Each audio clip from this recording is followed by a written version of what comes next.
Hello, everyone. This is Melanie Schmidt with Timpano Consulting, and we are here today for the inaugural or premiere of Timpano Talks Live. So this is going to be a wonderful and insightful session, and it is on an experimental platform, so we're hoping that it works. And one of the ways that we will know that is if, in fact, you all join in the conversation by clicking those emojis, by sending us some comments. Joining me today as we talk about selling amidst uncertainty is Cynthia Beiler with Leveraged Mind Consulting. And hey, Cynthia. Hey, Melanie. Good to have you on Timpano Talks Live, and for your willingness to go for the experiment and help share some information with folks and see what comes to pass. So we're always happy to be the guinea pig with you, Melanie, but you will owe me some cocktails. Yes, it's true. And I will be looking forward to the days when physical distancing is behind us. Yeah. So that I can be closer to you in person, even though right now I am coming to this world from just outside of Madison, Wisconsin, and you are not here in Madison anymore. I'm not. I left you about 10 years ago. I don't know if you remember that. I didn't know it was 10 years ago. That makes me a little sad today. Sorry, but you've seen my world here. Davidson, North Carolina is pretty beautiful. It is beautiful, and you have some amazing restaurants there as well. Mm-hmm. I'm still trying to remember, what was the one that we went to? Something about Mayo Birds. Oh, Mayo Bird, nice. Yes. Is that what it was? Yep, that was good. I think we even worked. So we're getting some, just so you know, we do have some folks out there. So welcome from Indianapolis. Welcome from Beaufort. Hopefully I said that right. Oh, no, you didn't. Beaufort. I didn't, did I? I'm going to be hearing about that later. Yes, I'm sorry. I'm sorry to our guest from there. I will get my correction later, and hopefully everyone else will learn that as well. Also, some other folks here from North Carolina able to show that personal greeting coming out to you. So really today we want to talk about sales. And as I was thinking about this, because I tend to overthink things, and in doing some of my preparation, one of the things that kept coming back to me was this quote that I am quite fond of. And I was thinking about things that you have taught me over the years as we've talked about sales and selling and business development, but also the mindset piece of it. And that it's a quote from John Oldham, and it's all your future lies beneath your hat. Mm-hmm. I do love that quote. Perfectly appropriate for what we want to talk about today. But before we dive into questions from people, what's your story? I mean, I know your story, but our friends out here in Timpano Talk Land need to know more.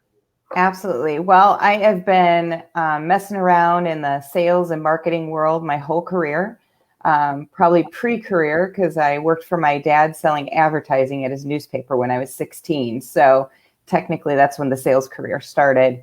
I was a bit of a sales snob in the first half of my career, and never was I going to sell anything because I, like many, hated sales. I was going to go the smart route in marketing. So I changed that thinking about 10 years into my marketing career and have been in sales ever since. I sell stuff. I lead sales teams. I've led some markets for different companies. I now have my own consulting firm, and I think I've been alive going on 3 years now, so that's cool. And I work solely with sales organizations, leaders, salespeople. I work with some startup companies, which is a unique position when it comes to sales. So, and I actually sold something during COVID. So, I feel like the conversation today, there's some validity to why I'm talking about it, but the underlying foundation, and it's not different now than it was when I was selling 5 weeks ago, 3 years ago, 10 years ago. For everything I do and all that I help people do when it comes to selling is understand the role of state of mind in the sales process. And that comes before anything, because you have to have a healthy state of mind to be able to put yourself out there to be rejected 95% of the time. So it's a very important piece of the puzzle. So true. I think it's interesting, to hear you talk about you were selling, and as you know, I work across sector, and so earlier this week we were talking with a lot of nonprofit fundraisers, and it was a very similar conversation in terms of relevance, and it was about if you were relevant 3 weeks ago, 5 weeks ago, 2 months ago, you're probably still relevant today as long as you're paying attention to what's happening out there in the world. Correct. And I think the manner at which we're approaching that business development conversation might be slightly different today, but foundationally, you're still relevant to the people who you've been talking to. And then you have to be somewhat creative to get connected with those people, but we can talk about that today too. But yeah, it's still the same if you allow it to be in your mind. So how does one, as we were talking a lot about, it's all about the pivot. I'm starting to try and embrace the popular language. So if we think about, all right, it's time to figure out the pivot. I've been telling people before you can pivot, you have to pause and then you have to plan, because a pivot's just a move. It's not actually the end game. But how do you get your head in the right space? Because right now, I can speak personally, there's a lot going on up here, some of it related to work, some of it not related to work, a lot of it not. And trying to think about, how to focus on the potential for selling, and what does that look like? Yeah, and I prefer the word focus versus pivot, because, I just do that for you, Melanie, because you don't like words that everyone's using, but it's pivot for some people makes sense. I've been coaching some startups, and I've been on a couple. I do some I'm on boards for companies that are out there asking for money and helping them. There are some true businesses that have had to make a pivot, but when it comes to sales, it's a focus. So you're still presenting the same value that you should have many, many weeks ago, but you may need to focus on who you're talking to a little differently. There might be a different focus there. There are some prospects in your pipeline that really don't make sense to talk to right now, but there is probably, 80% of your pipeline is still there, because their businesses, if they're not open right now, they're going to open up in a few weeks. And so the focus is who needs the conversation right now? Who should you be talking to about the now? But then focus on a different sector in your pipeline that is a conversation that we're going to focus about what's going to happen in 2 months when your state opens up and you have the ability to open your doors. Do we want to be prepped? How do we want to get that message out? What tools do you need to do that I have to sell you? So it's more of a focus when you come to business development. I don't think there's a need to truly pivot when you're in the sales role. What about, so, I know you have worked a lot with sales teams, and in fact, we had a comment come in today that one of the things that's missing from your bio is that you're one of the best bosses someone could ask for. So that speaks highly in terms of also that validity of coaching team leaders. And what really, if you think about as a sales leader out there, what should people be expecting from their sales teams during COVID-19? And should they be different now than they were before, or perhaps than they might be coming up? Yeah, that is such an interesting topic. And it's a live conversation that I have both with my corporate clients as well as my individual coaching I do. I think the expectation, you still need to hold your team accountable. What they're accountable in the moment might be a little bit different. I've got a great example of it. I had a leader share with me that they're getting frustrated on their weekly calls because no one's sharing the good news. I need to hear good news. I need to hear what that is. And so I just asked her, I said, is what you're wanting to hear today different than it was 5 weeks ago?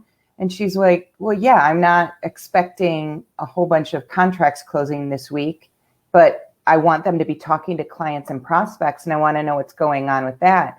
And I said, have you told them that your expectation changed? And she hadn't. And that's very normal. That's not to pick on one person, because we as sales leaders, we expect accountability, but if we haven't messaged to the team, here's what I'm talking about, what that looks like today, they aren't going to be raising their hand to say, hey, I connected with a client today and had a conversation. 5 weeks ago, that wouldn't have been as relevant as it is today. That's good news. You picked up the phone and made a phone call and someone answered. So I think redefining those expectations verbally to your team is very, very important. And the second piece of that, and not from the same leader conversation, but a different one, is, don't assume things. Don't assume that you know what's going on in the heads of your people, because you really don't know. There was an example someone gave me of, I don't know why people aren't approaching their clients right now with a certain product, because it makes sense. So I'm running a bunch of trainings. I'm running these trainings. Maybe they don't understand it. And I said, have you asked them what's holding them back? Oh, yeah. And she's like, no. And she goes, I don't want to, stress them out. I'm like, accountability doesn't have to be stressful, but you do have to have the conversation and not assume what's going on in their minds. And I think that's super important, even more so than in normal leadership right now, because like you said, there's so much going on in people's heads, and you're trying to solve a problem you don't even know is a problem with the team. There might be something very different going on in their mind that you could fix in one call to them. Well, these are really not the time to be making assumptions. It's sort of what I've been finding is that what these times have surfaced is all of our bad habits need to be addressed. Like, we really need to just go back to basics of good human being interaction and be clear in our communications, be candid, quit assuming, and really reach out and ask people and be clear. We did have a question come in, and I'm curious, Cynthia, when you think about this, do you think that people's desire to hold more people accountable or hold them more accountable has anything to do with their own mindset? Oh, yes. Yeah. Yes. Yeah. Insecurity is going to come out stronger than ever right now. And if you're a good leader, you care about what's going on with your people, right? Mentally, you want to help in the best way possible. And if in your mind, holding someone accountable is not a good thing, you're not going to do it. You're going to feel uncomfortable doing it. So I love that question, because it's just kind of a key factor in my leadership. It's like, if something feels uncomfortable to me, or I'm hesitating doing it, I know that's indication of something going on in my mind, and I gotta get that fixed before I can help my team and hold them accountable. I've also found a twist on that is that a lot of times when people particularly leaders start feeling that outside pressure or the inside pressure coming out as they're trying to do things, that's also when they start to tighten up, and then they can transfer the stress and that distress onto their teammates. And so, in fact, by them trying to be even more helpful or being more supportive, it can actually kind of get twisted in how it comes out, and people are not receiving it in the way it's intended. Yes, I believe we've had a few conversations about that. I think perhaps I've done that in the past. I think we all have. Yeah, what happens in those situations, it's all good intent, but, and I'll use my hand signal, I always do, Melanie, as you're doing it, and I saw you start to do it too, your mind just shuts down, right? And so you have no ability to even listen to yourself in those moments. So you're going to just come to the table, and even if you try, all your stress is going to come out, because that's the only thing that's going on in your mind. So I think it's hard at times, in tough times, to be the hopeful Hannah. I get that. But neutrality is really the spot one needs to be at most times, but especially in a crisis. So that neutrality is you getting out of your own thinking, getting out of your own head, and being open to hearing what's going on in the minds of your employees, your clients, your prospects.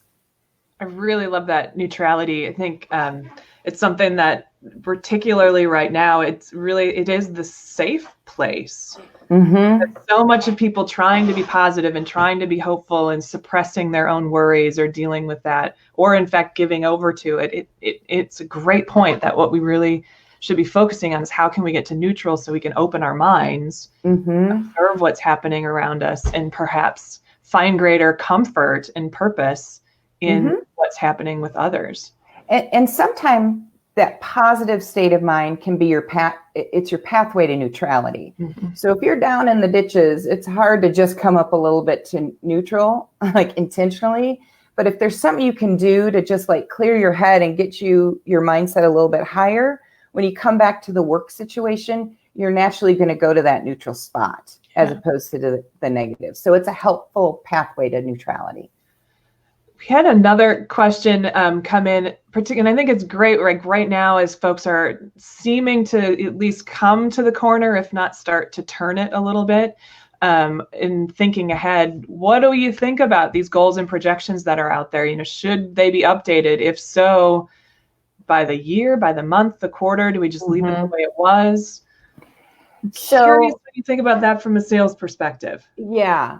So I'm going to give you from a sales perspective and leadership. I'll start with leadership. In my opinion, and this is mine alone, and it wasn't even always agreed upon in some of my management tracks, I would rather know what's real in a pipeline than what's made up. So I do think this is a time for a salesperson and their leader together to figure out what's right and wrong in the pipeline. Now that steps to another point where the only way you're going to know what's right or what's real or not is actually having a conversation with those people that are the client or the prospect in the pipeline, right? So it must be done. You must have some reality, but then basing yourself on the unknown, it's kind of hard to do as well. We really don't know what's going to happen 4 weeks, 8 weeks, even 1 week from now. But I think if you get a nice reality shot of what's true in your pipeline, you at least are starting from reality. And then you take a look at what are the tactics, who did I put new in my pipeline that actually is still open for business? You're taking all the metrics and information from your gathering of conversations. That's the first step. Again, you've got to have conversations. You can reset your projections and goals. It's a combination of what's real right now and what you see the potential is. Like anyone who sells to home improvement, home services type category, I think there's some real strength there because this is just an example. So everyone's stuck in their homes and they're all looking around like, oh, I need to do this landscaping. I need to do this. They're let loose. That's probably going to be an area that grows. So if I'm a seller into that category, I got to have those conversations now, and I'll have a pretty good idea of, where my projection for business could be over the next 8 weeks. So you combine it by paying attention to the industry and what's going on in the regular world, what your conversations with your clients are, and create some type of trajectory. As salespeople, we need to be accountable to numbers. It's how we live. So it's a combination in changing that. Well, and I think it's interesting because, I think about things from that organizational perspective. And I think one of the other components that I would imagine to be helpful, and you will correct me if this isn't, because I know you will do that. But one of the things I've been talking about with organizations is that they do need to be thinking ahead and creating those scenarios and know what are their organizational goals, priorities, and objectives, so that then the various teams know what they're going for. My concern for a lot of people is that they're not getting the direction that they might want or need, or they're not getting that clarity. The sales leader may not have the clarity from the other executive team of what is this all about. And I guess, I don't know, I was just chatting it up there. So no. It's kind of like, what if they're not getting that clarity from their executives or from their colleagues? Okay, so you asked me a few questions at once, and I knew you were going to do it, so I wrote something down I want to go to. You use the phrase going for. So the first thing that you were chatting about, I agree with. You do need to set some goals, some parameters for going forward. I think how the organization looks at those projections, those goals, is the important piece. If it's truly, this is what we're shooting for because we don't have a clue, that's not a bad thing. If the top leadership is going to say, give me a number, and if you don't hit that number, you're out, that's what's going to cause a problem. So that, I think your mindset about doing something when it comes to setting goals and numbers is really important, because if you're a salesperson, you need to be shooting for something. Yeah. Then we got to go to our top leadership and say, I want to make sure that we all understand what these numbers represent, because we have no clue what's going to happen, but my team wants to move forward. And if we don't move forward, if we don't have anything to shoot for, we can't move forward. So that's that second piece to go for to your leaders. And if you can't get the commitment from them, then what I would just do is I would be as respectful and as transparent to my team as possible and say, look, I don't know what they're going to think about these numbers if we don't hit it, but as long as we show some growth, pretty confident we're not going anywhere. So you shoot for utopia with getting leadership on board with how we look at numbers. And if not, then you just you put your big girl pants on and take a shot with the team. And I think everyone's going to think growth of some sort is better than no growth. Yeah, I think that's a good point. I think it's also, you spoke to something that I think is really important, and continue to tell people this, particularly when they're not that executive decision maker, or there's layers between them and the top of the organization, that they need to ask for what they need, so that if they're feeling on uncertain ground, or they think they need something, you got to ask for it very clearly, very respectfully, like you said. But if you don't ask, you're never going to get it. And if you ask and you don't get it, then at least you know what you've got to work with. And so it's your real opportunity to push forward. And you started to address this. We had another question come in, what can we be doing now? So that we don't know how long this is going to last. There's a lot of uncertainty, but we do know at some point our current situation as it is today will change, and it will be over, and we'll have more time, or we won't be physically distancing in the same way anymore. So, what's your advice for salespeople in setting up for future success? Oh my gosh, there's so much that can be done. I'm just so excited. Never in our lives have we as salespeople had time to do any of these things that I'm going to talk about right now. So, making sure that we don't end our physically distancing and say the comment, oh, I wish I would have done X, Y, Z. So I think what can be done now is, first of all, prospect, do your cold calling. Check in with your clients that you started conversations about new business before. That still has to be first. The reality is that's not going to fill your day, even if all you do is new business development. So now that second piece is the preparedness, right? So you're going to look through that pipeline, as we talked about, work with your leader to really determine, is this even an option anymore or not? And then what are the categories we are going to attack? And what can we do to be totally prepared for those conversations when they come in? Number one is identifying who you're going to talk to. Get there. I'm laughing because I do the same thing. Like, it seems so simple. Sometimes it's not. But figure out who is the right contact person and get their basic information. And then do a little cyber stalking. Go find out what their LinkedIn page and what groups are they a part of. Because if they're a part of some group on LinkedIn, most likely they're listening into a webinar somewhere about their industry and COVID. So you can stalk them down. You can listen to what they're saying. And then when you send them a quick note, it's relevant to what they're thinking about today because you've heard it from them potentially. I think getting all those pieces in place and starting the relationship building and get out beyond just emailing.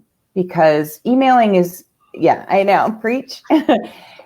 Email is not bad if that's one small piece of the process. I get, because of my title listed out there with my firm, I'm getting 10 to 20 email solicitations a day.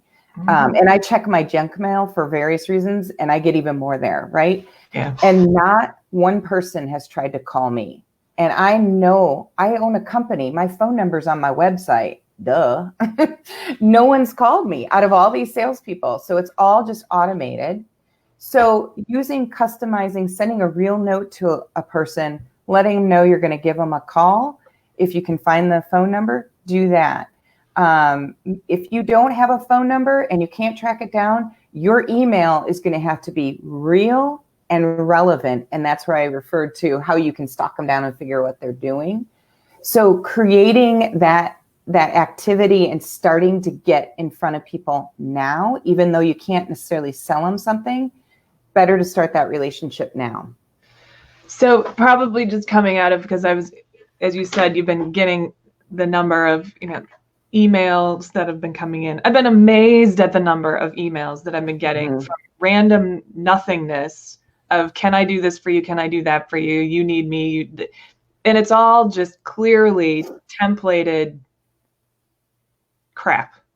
Correct. And yet I also think about that it is true going to pick up the phone, but now people don't pick up their phones because there's so much spam essentially coming through on the phone. So I really like what you said about make it a clear, crisp note that you can send to someone to say, I'm going to be calling you, so that they're prepared for it, and then actually follow up and do it. I would imagine. I forgot that piece. Thank you. Good job. Pretty important.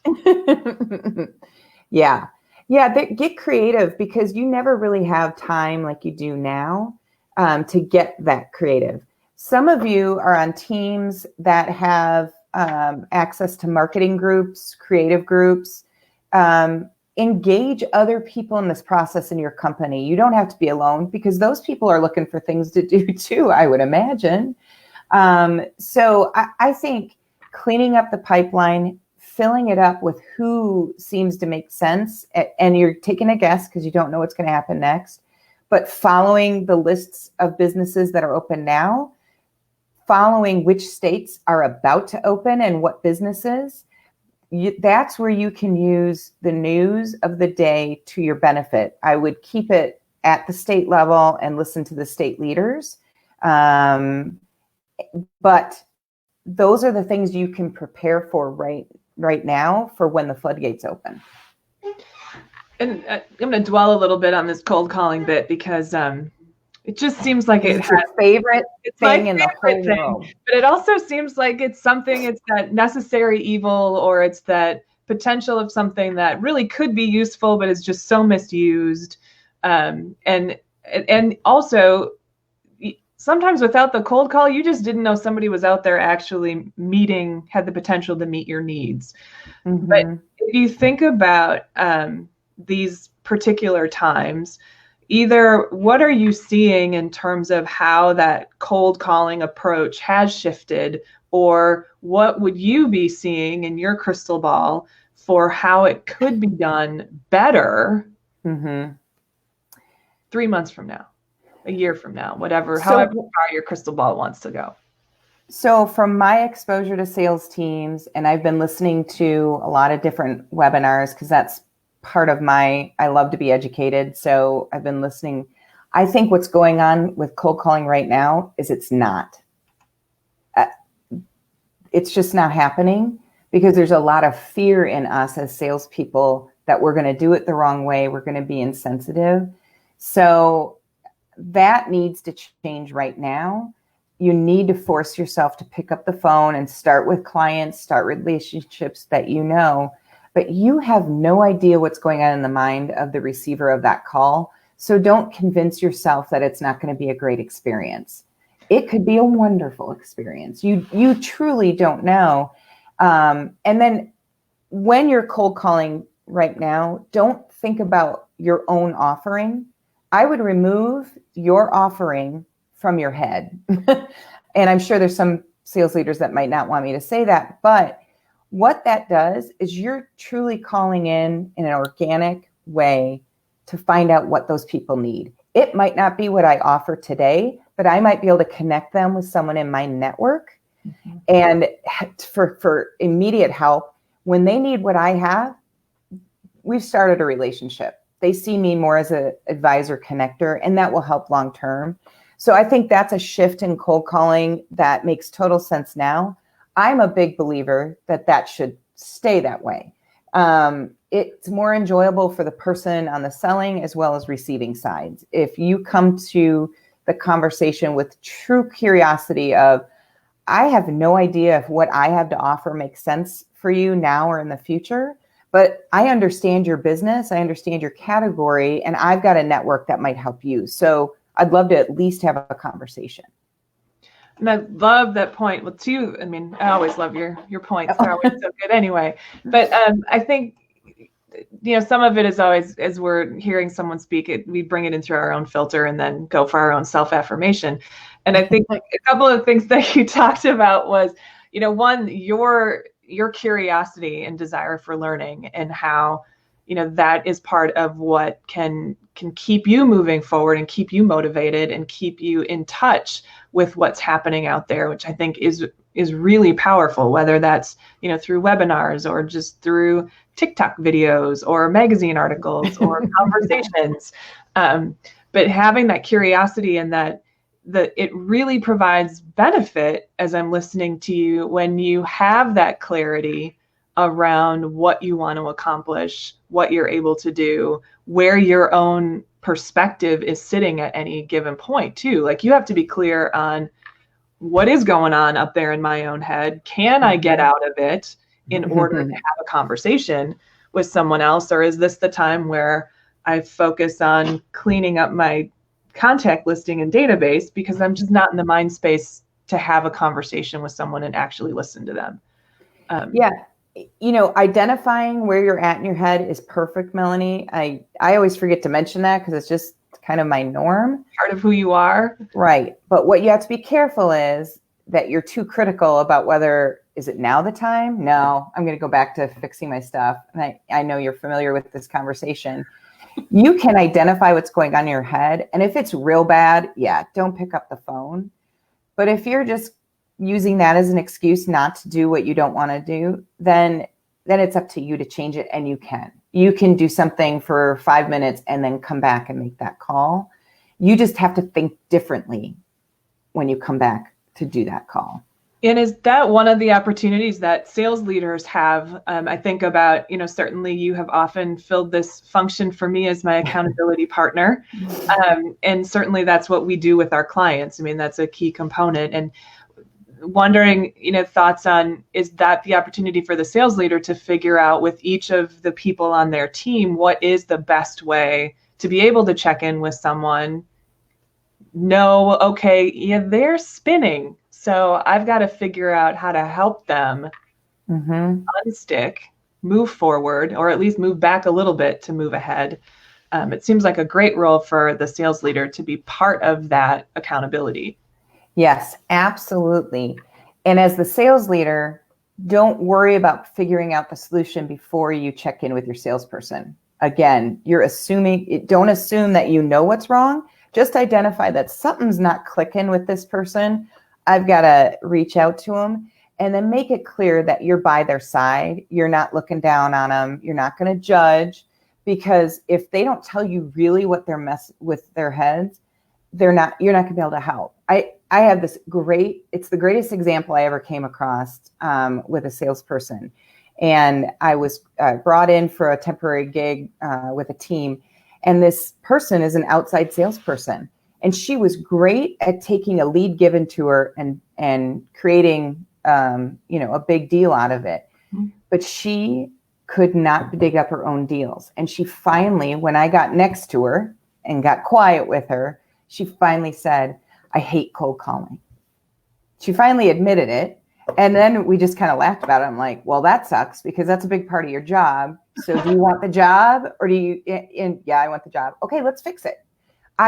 She was not someone who you would ever guess that was the problem, that at the core, she was just hating it. And I helped her think differently. And she was much better at the cold calling process, which overall helped her business. But I would have never known that. I would have never known that if I wouldn't have really dug in to find out the why behind what was going on with her, what was behind the problem. Well, it is giving that conversation space. So like you said, don't go in. I'll give my PG-13 warning here.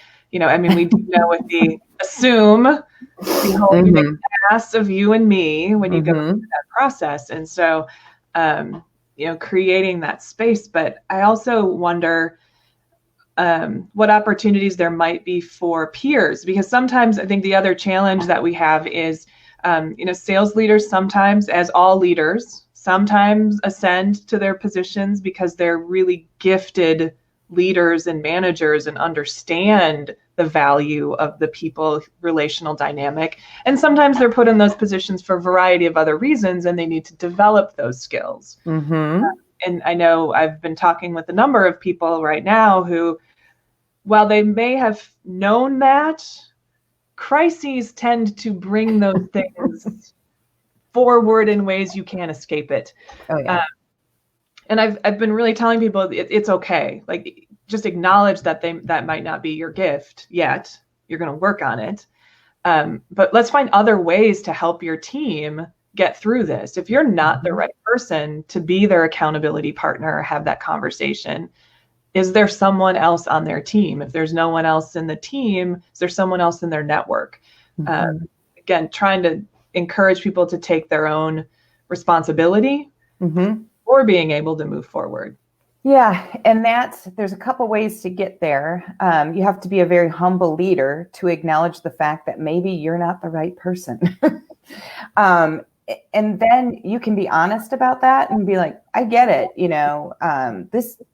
I don't seem to be helping you, but I encourage you to get help. So here are some other suggestions I have, and maybe identify some people on the team who would be a good match.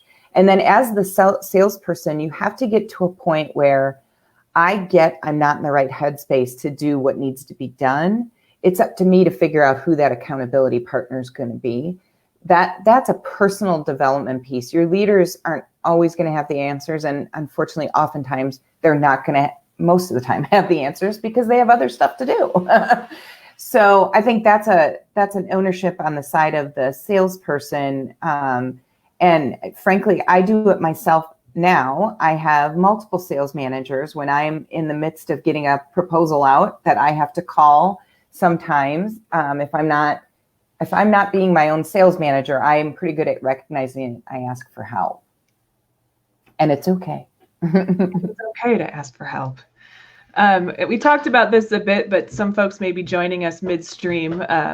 And so really kind of specifically, how should sales tactics change during this time of uncertainty and distress? So I think the change is getting to a place more where I think will be the norm, but you have to be more focused on who you're calling in these times. Don't be afraid of it, but just really pay attention to what businesses are out there, who needs their message clearer. If you're selling a channel for messaging, who needs my product in order to continue to grow their business? Be very focused on the why you would reach out to someone instead of just reaching out to everybody. When you do reach out to them, just sending an email is not working. You can't, and you obviously can't go knock on doors. So those are two tactics that, need some help. So you can introduce yourself or what you want to talk about through an email, but it has to be very focused. It has to be relevant to what's going on in their world. There's many ways to figure out what's going on in their world. And then following up with a phone call, maybe sending an article of interest that's something that you saw relevant to something, they made a post on LinkedIn. Make everything you do when you're reaching out and doing your prospecting very valuable. And be okay with the fact that they might not need you now, but you could connect them to someone who can help them currently. They're going to come back to you in that relationship building. I think that was the highlights we talked about. Yeah, and when I hear that, I think that again, it seems in some respects we're going back to basics on just good best practices, but we actually also are having a bit more time to think about how that might go, and the need to perhaps put it in even more so to put it in context of what's happening in the world. Because certainly whatever it is that we're doing or we're selling, we think is very important, but it might not be as important as a health crisis that someone's facing or some other component. To me, that just screams like good sales leaders, good salespeople. They're the ones who can really sense, and whether that's because they actually have done all their homework and it's not actually intuitive, but, they can pick up on those cues. And that's what I'm also taking away is, that relevance, that authenticity, and just it's not about us. It's about our customers. Yeah. What they need and where they are in their cycle. And the only way you're going to find that out is by asking them. That's the only way. And I worked for a great leader for about 10 years. And a friend of mine just reminded me about this phrase because he uses it quite a bit. And it's everything we need to know is in the minds of our prospects, our clients, our employees. It's not in our mind. We have to remember that. Because if it's in our mind and it's about them, then it's just stuff we're making up and it's not relevant and it's not helpful.